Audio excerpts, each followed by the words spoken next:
Welcome to golden memories music. మీరు ప్రతిరోజు పూజ చేస్తున్నారా? దీపం వెలిగిస్తున్నారా? శ్లోకాలు చదువుతున్నారా?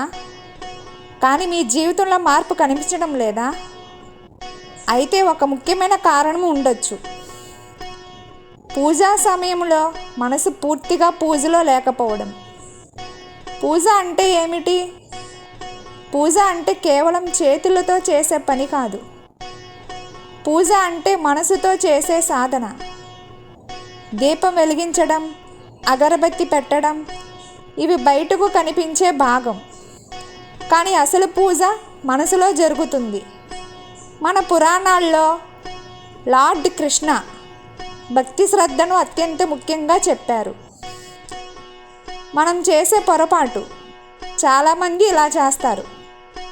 చేతులు పూజలో, కానీ మనసు అప్పులో, పనిలో, టెన్షన్స్, ఇంటి సమస్యలు, మొబైల్ ఫోన్ దగ్గరే ఉంచడం.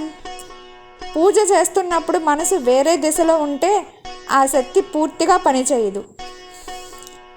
అలాగే శ్రీరాముడు చెప్పారు, భక్తుడు హృదయ పవిత్రను ఎక్కువగా చూస్తారని చెబుతారు. ఎందుకు ఇది ప్రభావం చూపుతుంది? దేవుడు మన మాటల్లో మాత్రమే కాదు, మన భావనను కూడా చూస్తారు. భక్తి లేకుండా చేసిన పూజ ఒక ఖాళీ పద్ధతిలా మారుతుంది.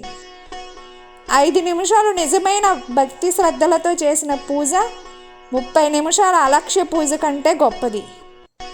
ఎలా సరిచేయాలి? పూజ ముందు 1 నిమిషం కళ్ళు మూసుకోండి. లోతైన శ్వాసలు తీసుకోండి. ఫోన్ సైలెంట్లో పెట్టండి. ఈ 5 నిమిషాలు నేను దేవునికి అంకితం చేస్తున్నాను అని అనుకోండి. ఇలా చేస్తే పూజలో శక్తి పెరుగుతుంది. పూజలో శ్రద్ధ, మనసు రెండూ ఉండాలి.